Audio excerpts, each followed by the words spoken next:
fasting. And I just did my fasting. Can you, Aloysius, can you hear me? You fasted? I fasted. Oh, mercy. We gotta fast because what Aloysius. the current state of the nation is very unpredictable. Okay. We don't know what will become of that. Aloysius, can you hear me? Next Can you hear me now? 2 days, years, or months to come. So we have to fast for our nation. Okay, Aloysius, okay. So what exactly if That George Weah should be a one-term president. And one thing again, found something I know you. You are a great teacher, so you fasted for rest to come back on the market. Oh, sure. I fasted that scarcity of rice should drop. Rice should hit normal level as it was. And the high expensive price. Sure, that's what we said. Yeah, so you just listen to something what exactly. So today is Fasting Friday, and we know we all supposed to be home at least fasting for the game together, because I know that most of you are at home and you will be listening to the show. So Ava, can you hear me? Yeah, I can hear you. Can you hear me? There's something wrong with the connection with the studio. Can you hear me? Ava, can you hear me? I can hear you, but can you hear me? Well, we need to move on with the show until he can join on live, because we want to bring it on. We want to bring it on. We want to see how best to, because the weekend he got a few things to talk about. Few national issues will be, will be comparing it to the leadership of Mr. Cummings. Yes, because right now in our country, if you go in the market,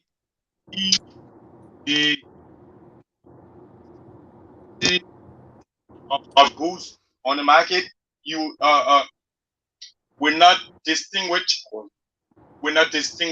sedition from that opposition. Alpha, can you hear me? I can hear you very well.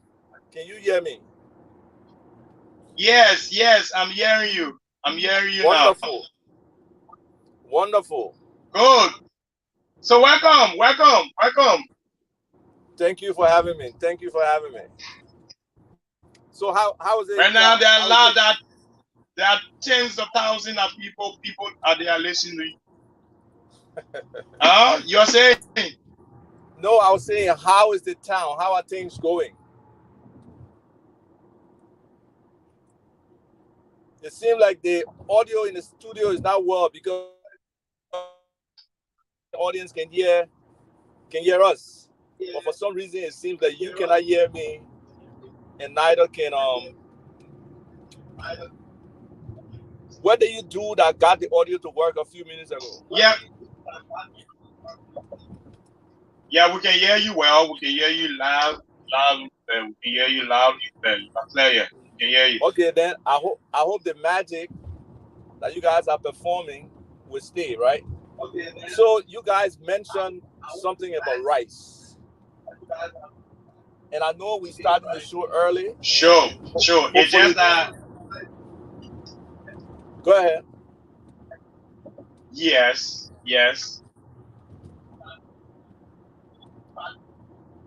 You can hear me now? Well, folks, it seems like the audio. No, you was already in flat, so you just got to come on. You are making some point there about the rest issues. Yeah. You are live. You're live. Exactly. All right. So I'm trying to understand what is the rice. What is the real situation with the rice? The highlights have been the retailers or sorry, bro. But we can't accept that. We got to improve it. That's what we're trying to rebuild, like we heard the right way. But the issue with the rice, is it the understanding that the importers are selling to the retailers or distributors at a certain price, and the government or whoever does not want that price to increase?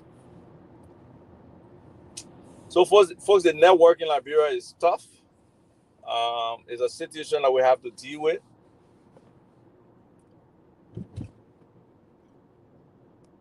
Hopefully, the guys can join because they are in Strong FM studio in Liberia. If you saw the banner in the background or the wallpaper with Strong FM, it's a radio station that we are trying to partner with to take the show to a larger audience. And hopefully, it will work because this is a development in progress. And we just hope that will develop well to the point where we have smooth communications between our show and the studio in Liberia. We are trying to talk to multiple studios to carry the show and some other shows as well. So we'll be facing these challenges now and then. Let me just say hello because I didn't have the opportunity before to say hello to everybody. Um, it's a very beautiful day here in the capital of the U.S., Washington, D.C. I'm actually driving, going to the airport. So you can see my background is changing consistently, but you can definitely see how clear and wonderful and beautiful the skies look. So we have to deal with that. Washington, I want to say thank you for all the guidance you are giving us. It's wonderful to have input like this. Um, oh, Kota, you're also here. Well, I don't know if you're in studio or not, but hopefully the folks in the studio will be able to come back on. Okay, I think they're back. Let me add them. Uh,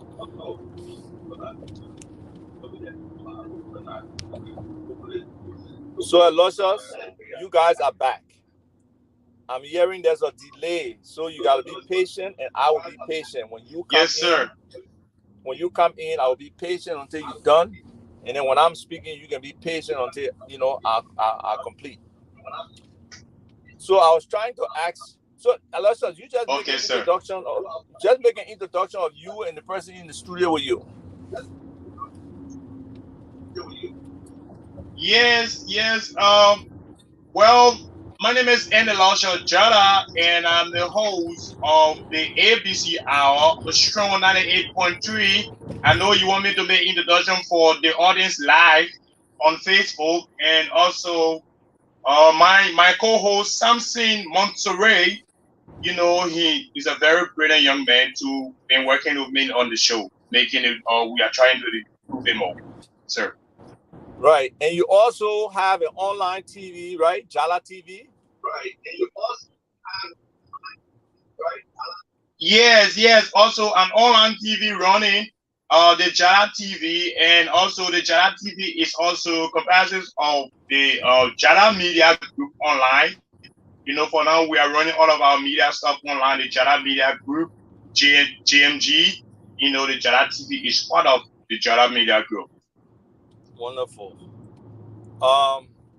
So I So wonder what I mean. Do you have some idea what it would take you to be able to be in the presence with the people? Because we hear there you all the have it, time sir. online is not enough. Most of our people in Liberia don't have online access.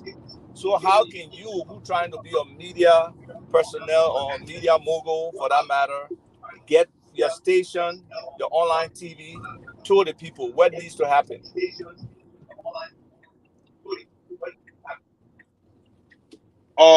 Basically, for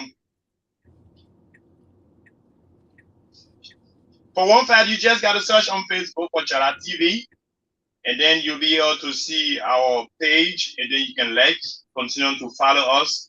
Jara TV is JALLAH, and then the TV, you will see us, and then you'll be able to click the like button Yeah, or but follow that was us not my whenever question, we Jala. go cover. Okay. Jala, listen, Jala. That was not my question. My question to you is: yes, you are online, but how do you move from online to being live in Liberia physically for the people there on both radio and TV? How do you do that beyond being on somebody's show or on somebody's station? Well, that's a very good question, and that's one of my plans to see how best to establish to get a radio station of our own. And that's going to be good. It all comes with a partnership, probably a help from donors or people who believe in our workings can come in and see how best we can try to establish our own radio station down here and just try to do some asking about things. Okay, wonderful. Um, so we're also expecting mobile to come in, but we started talking about the rice. So I hope you can hear me now for us to discuss the rice issue, because we know rice has been a major issue that caused the uprising back in 1979, led to the coup, and different promises were made. So we are here now. What is the rice situation from your perspective in terms of the overall, how people look at it, and your Mm-hmm. own work you did recently with regards to you going in the marketplace and talking to people?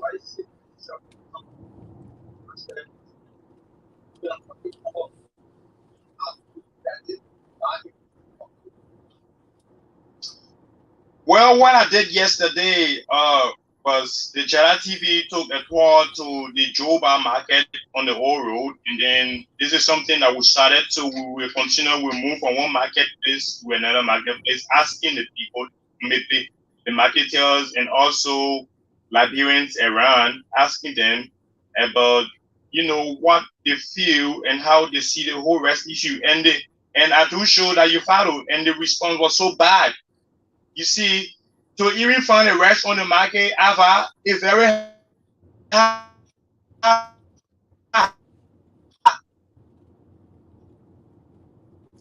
Yeah, Jala is having some challenges, it look like, for us to hear him. But essentially what he's seeing is what a lot of people have been seeing. it's hard. Finding Before I would say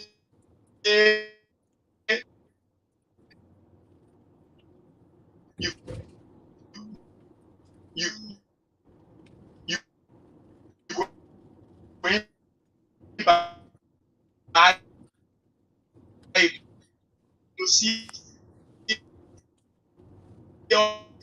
on the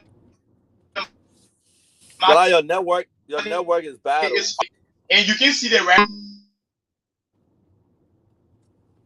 Gotta be tough for the listeners because the network is bad. But basically, I don't know if y'all can hear Jala, but Jala is talking about the difficulties in terms of people um, having access to rice. So there's a challenge about what's on the market, and there's a challenge in pricing. You were telling me that in some places earlier today when we spoke, that the price of rice is like $20 in some places $21. I mean, I really, really don't want to believe that, because just a few weeks ago, if even probably days, it was $15. In some places even 14.50. So for a 25 kilogram bag of rice to now move up to $20, $21, that's huge for people. So it goes downstream. Once it gets to that price, anybody buys it, they will sell a cup of rice at a rate that it can be profitable. So it's a very tough thing for our people in terms of the inflation. So like I told you all, I'm at the airport dropping off my wife. She's making a trip.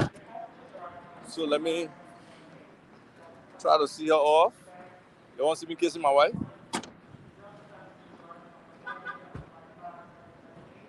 I asked the boy that wants to see me kissing you. They say yeah.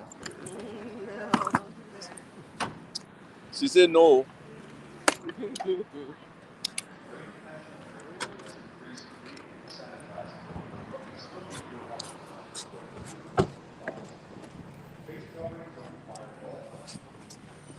Sorry, folks, but we are living, so there's work to do.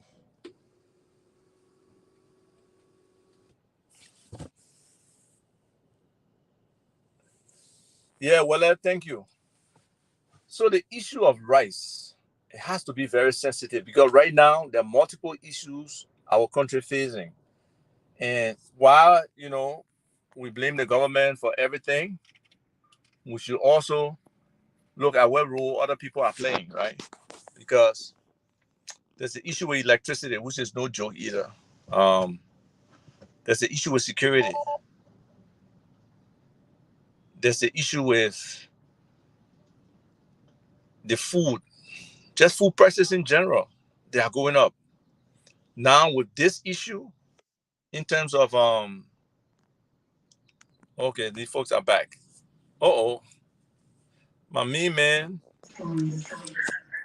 My mean man is back. All right. Yes. So, Maba, before you join us, we're trying to connect in the studio with our team in at Strong FM, the ANC hour. Okay. Unfortunately, the network, the connection was not good, Okay. and we have started talking about the whole rice situation. So, you being on the ground, I'm sure you have your perspective. I'm sure you eat rice too, right? Don't you eat rice? I eat rice. I mean, I don't know if there is any Liberian who does not eat rice. I mean, it's a whole Liberian thing. If you eat rice, then you eat. Yeah, I mean, No, but seriously, I mean, that is a fact for most yeah, people in Liberia. If they don't eat rice, that means they have not eaten at all. I mean, yeah, you can yeah, put a big bowl of salad, you can put steak or whatever. If no rice come with that, that means they haven't eaten. yeah. But We so eating. what is this? What is And you ask them, they will say, "Ah, you." I They eat don't eat you? rice. Yeah, yeah. So what's the situation with rice in Liberia today? What is the situation? Well, getting rice is difficult. I mean, I don't care how the government spins this. It's hard to get rice in Liberia.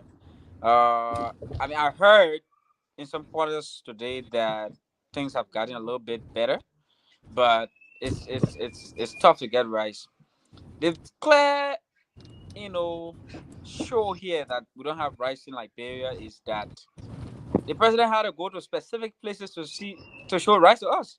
I mean, we have rice in the whole country. You don't need to go to a particular place to see So rice. wait, so that the president's visit to the warehouses were purposely to show that there's rice in the country? There's rice in the country. I mean, very ironical, but if you had to go to a specific warehouse to show the country that there's rice in the country, then that means there's no rice. Because if there's rice everywhere, you don't need to go to a particular place. You just walk in the street, you see rice everywhere. So it's been difficult, and people have been struggling. A lot of people pay over $22, 23, 24, $25 to get a bag of rice. Are you So yeah, serious? That yes, much? I'm telling you that much. In fact, it's not a full bag. It's just the The 25 25. kilogram bag. Yes, yes, yes. Wow. So just so you know, I put on the screen there a statement from Armstrong Jabba. For many of you who don't know who Armstrong is an entrepreneur. He started agriculture Liberia. Um, it's an how should I say? It's an opportunity for Liberians to buy Liberian, to eat Liberian because he grows food. Um, and like he said, our rice will be on the market very soon. Um, so Armstrong, hopefully you can come on for a second because this rice thing is important. We really, really need to get a handle on this rice situation because it's what our people eat. It's Yeah, all they eat. And if they cannot be able to,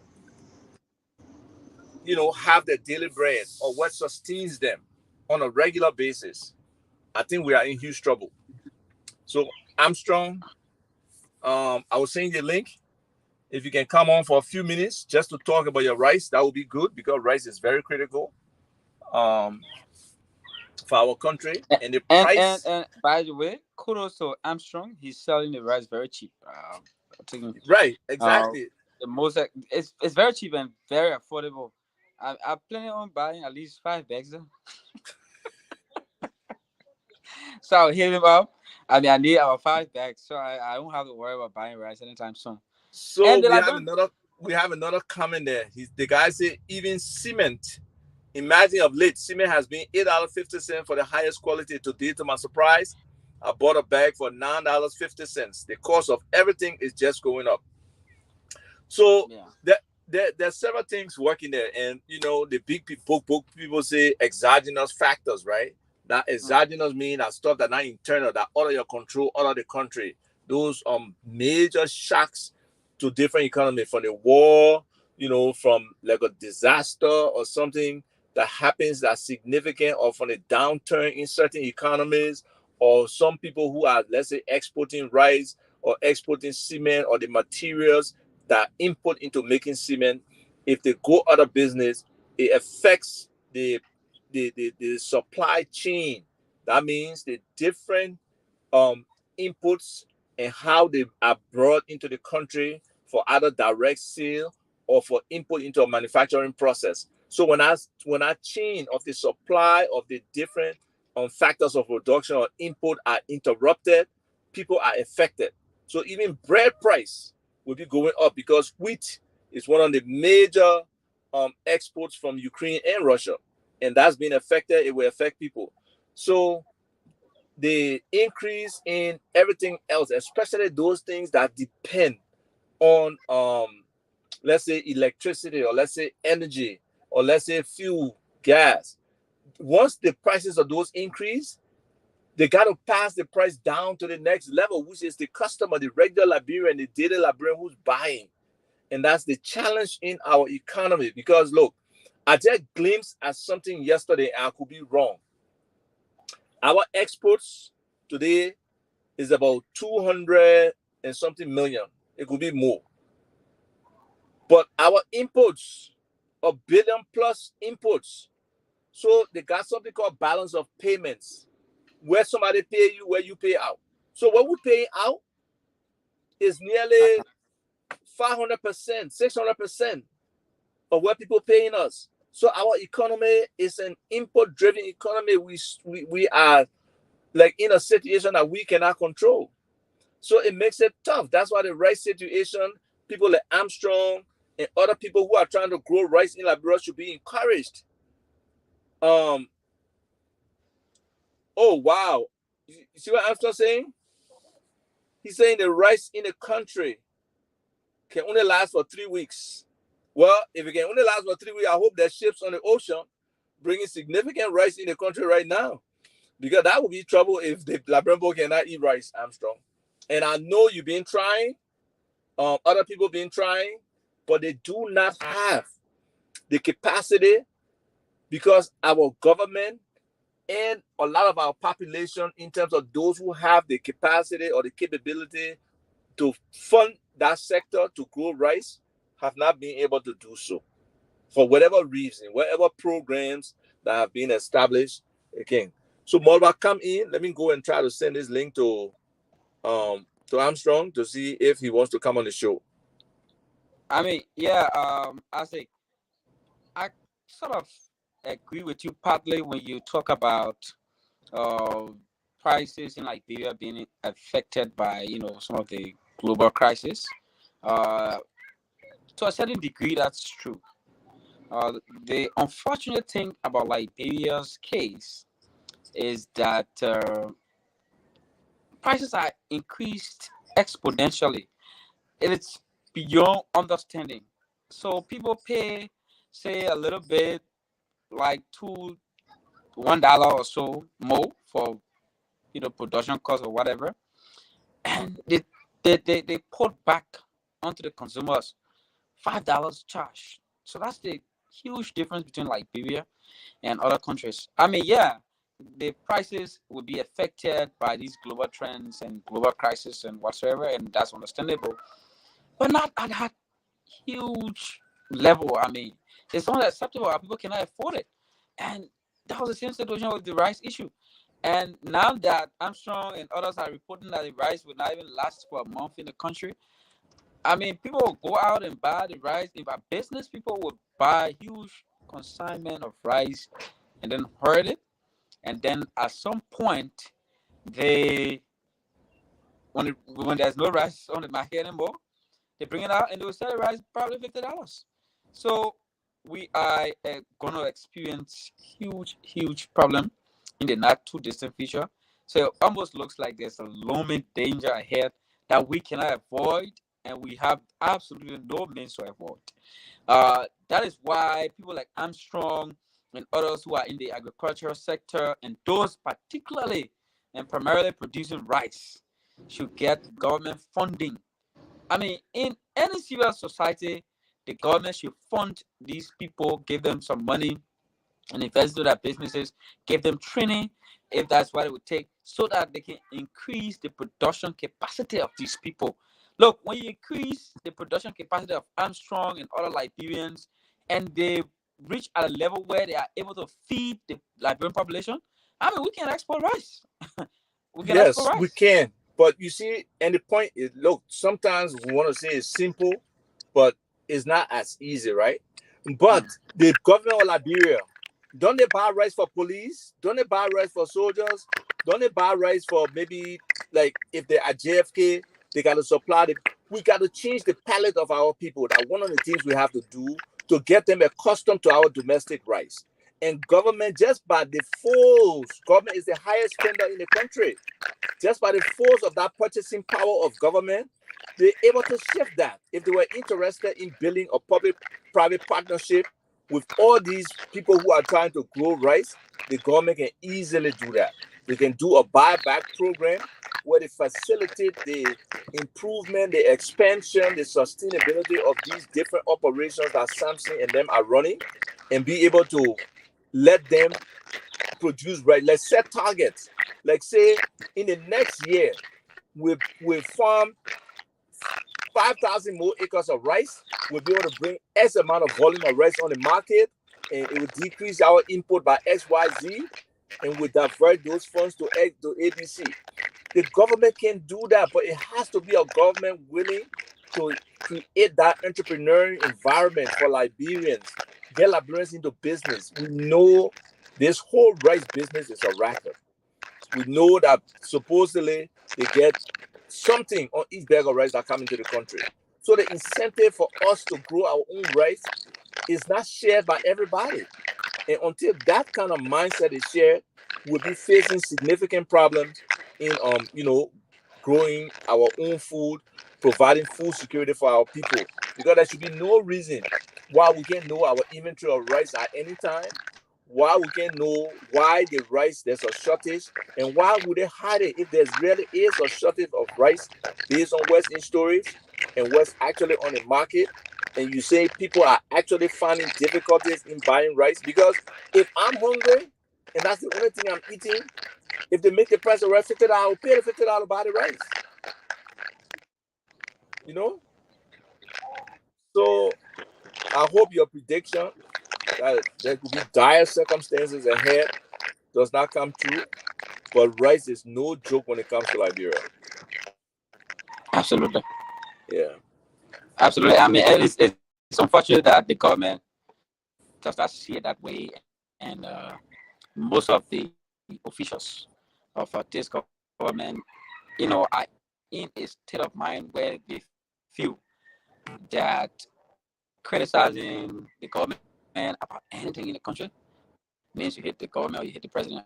I mean, excuse me, that's not the fact there, but our people cannot be dying. Look, Liberia is very expensive. Very expensive. Look, we gotta have a show on the economy, seriously, right? And probably it will be on the Restart Liberia show, or maybe it could be on this show. And people But can't even afford. the level of inflation and the And uncontrolled pricing of things. Look at what the guy is saying. 5/8-inch T-Raw is now $15.50. And from what I'm hearing, they have a monopoly. Now we can't import T-Raw. So they're making half-baked T-Raws that this other guy is saying, somebody else told me that in like 10, 15 years, a lot of structures will be breaking down and using these steel rod because they don't have the level of strength that it's supposed to have, for buildings and stuff like that. So as we move forward, as they use these steel rod and as time elapses, there will be trouble. There will be trouble with the construction sector. And supposedly these guys that have a monopoly in this thing, and I will do that research, they have a relationship with people in this government, or there are people in this government that invested in the company, which is sad. It's like everything is about people who are connected with this government. There's no expansion of the economy, no involvement of other people. That is not what government is about. That you and your cronies should just control the entire economy, and other people cannot participate in a Liberian economy. That's tough.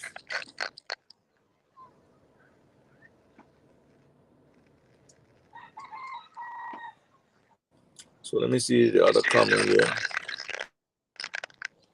Moba, can you hear me? Yeah, it's kind of faint. I don't know, but Yeah, I'm it sounded like it's grinding to me too. So this other user said these guys are not interested so long as one of their boys are in the business of growing rice. Amson Jabba is more fit to be technical advisor agriculture ministry than that CDC do. Well, I don't know who the CDC do is. But there Armstrong going, like I was saying, it could be a global thing, right? He said rice price will keep increasing globally because there's been disruptions in supply chains and stuff like that.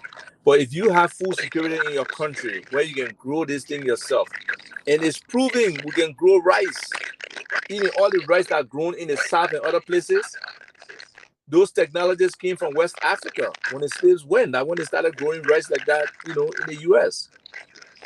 So if we cannot bring some of those skills to bear for our people and expand the opportunity for our people to be able to grow rice and make us food sufficient, we have a serious, serious, serious problem. So we can keep talking about it, we can keep thinking about it, but until we do something about it, nothing changes.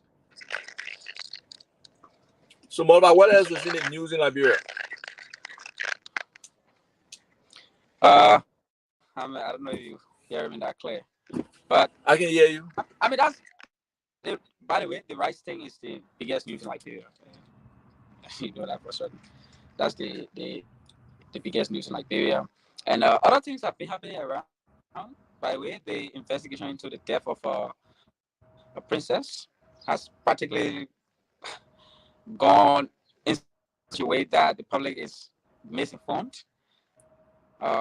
It seems as though this government has a misinformation, you know, plan layout that they put out immediately when issues arise on a daily basis. So, which kind of makes the public to get disinterested in things that are happening around.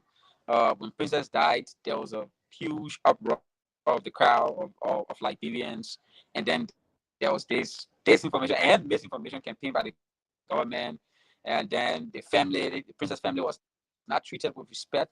I mean, they decided that they would not participate in the autopsy that was done by the government because it felt the government did not bring, people with the right qualification and the right credential to conduct an autopsy on their, beloved daughter. So they abstained. Unfortunately, the government was so disrespectful. I mean, I felt that way. They still went ahead with the autopsy without the involvement of the family. That was totally disrespectful to the family. I mean, a government should seek at all costs to, satisfy its citizenry, regardless of how the people lost a daughter. You needed to do everything you could to, bring some solace and take away the pain of that loss. But the government mishandled that entire situation. And as we speak, I don't hear much about it anymore, unfortunately. But I just thought to, raise that out too. Yeah, no, the princess situation is important. I mean, if people look at my profile picture on Facebook, it's princess. I know there are one or two groups trying to face a protest this coming week. with regards to justice for Princess. And again, it's not only about Princess, it's the whole culture of incompetence policing that people don't feel safe. They can't operate in their own neighborhoods at night. They can't go home late. They can get up very early to go to the market. Then you add that lack of insecurity to the murders or to the death, mysterious death or unexplained death of people. It just heightens the level of insecurity in the country. So we need government to really step up and do something.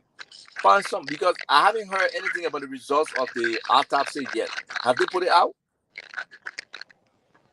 Yeah. They put the results out? I can't get you your question. You have to come back in. Did they put out the results of the autopsy? I mean, the results of the autopsy have not been posted out.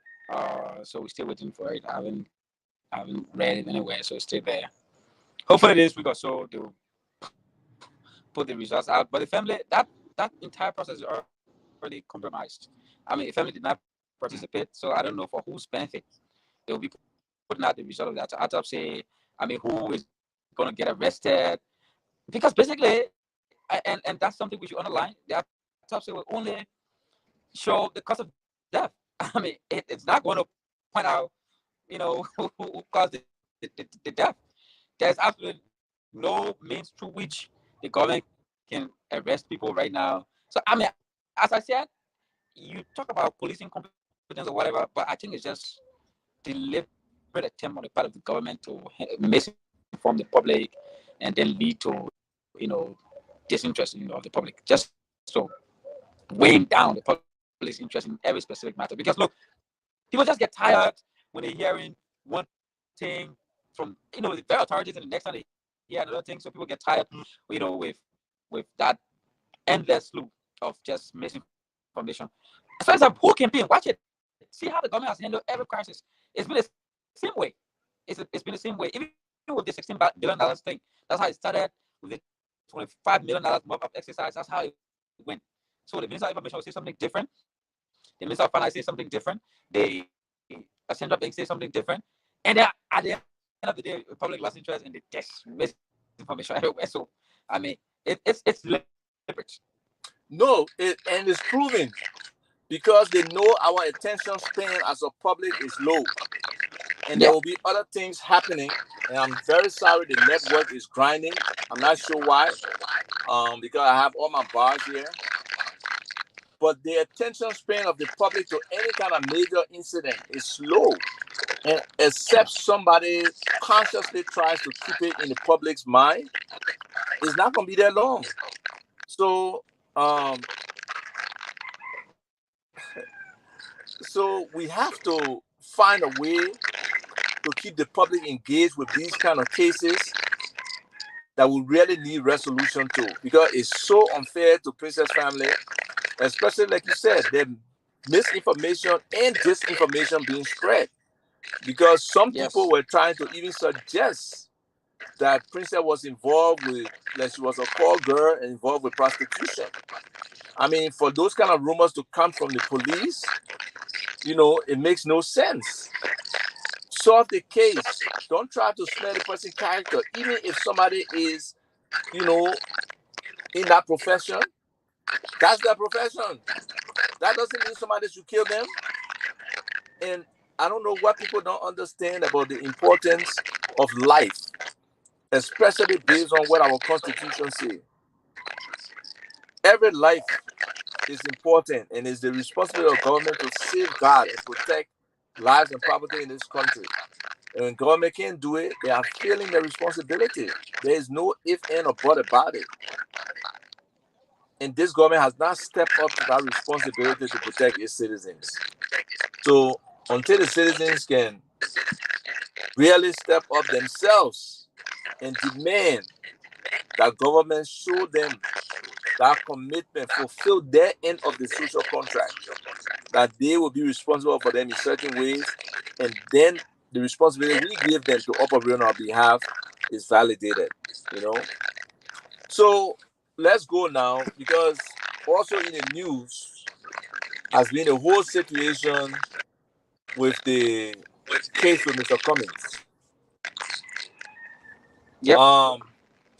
The Solicitor General and the prosecution team have not gone to court for the last two settings. They have gave excuses that they have Supreme Court duties and responsibilities. So are you telling me, because I was in the court earlier, they have 5, 6 lawyers. If one lawyer cannot attend, does that mean the case should die?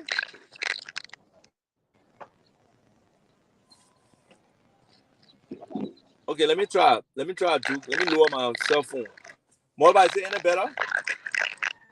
Still not. Still I not. think lowering my cell phone working. I don't know I what mean, it I've is. lowered my volume from this end, but it's still happening. So, but let's just go ahead.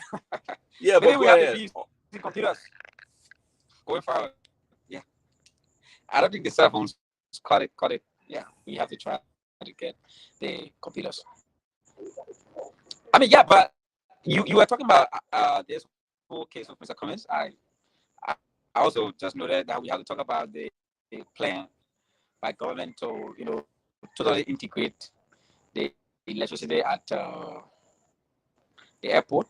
Try to have solar power airport and like that. So we'll talk about that. But talking about the case of Mr.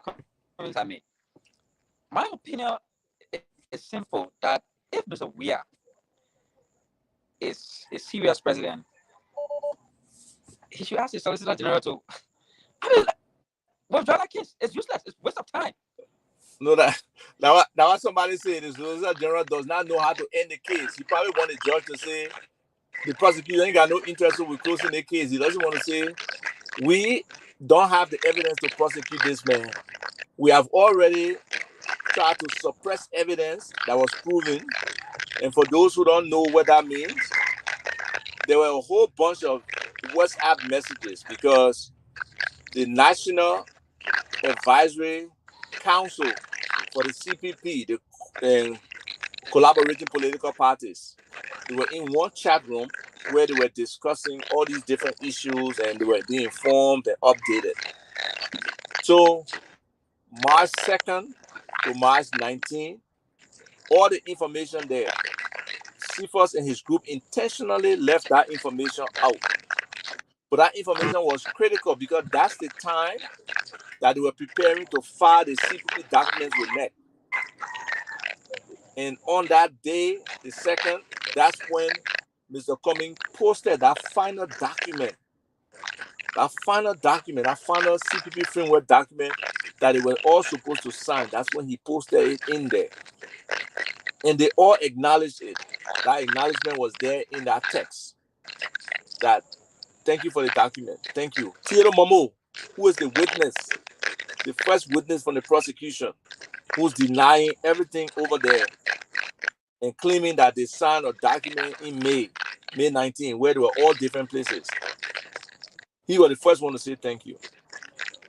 Then after that, Mr. Cummings posted again that Mo Ali will be the one to go around to each of the signatories, which are the political leaders of the party and the primary designate who is signed with them, which usually for those 4 parties were the chairman of the parties that signed that document.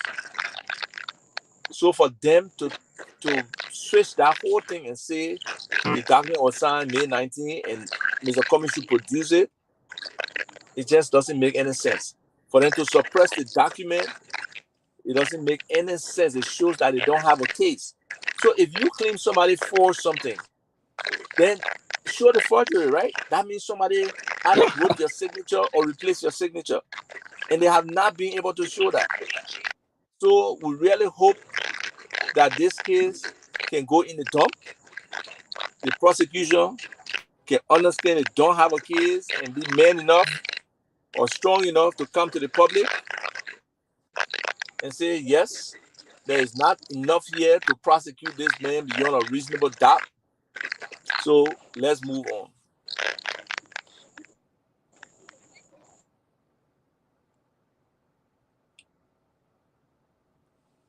Yeah, I mean, I'm inclined for us to sign off and try to sound back on. What about you on mute or something? I don't know. It looks like my phone is going out. But... So, do you want us to call the show off because I think people are having a problem hearing? We don't Yeah, want. I mean, I don't think we should continue. It's bad. Yeah. Okay, you know what? Let's sign off and sound back on in like 3 minutes and see whether it's any different. All Okay. right.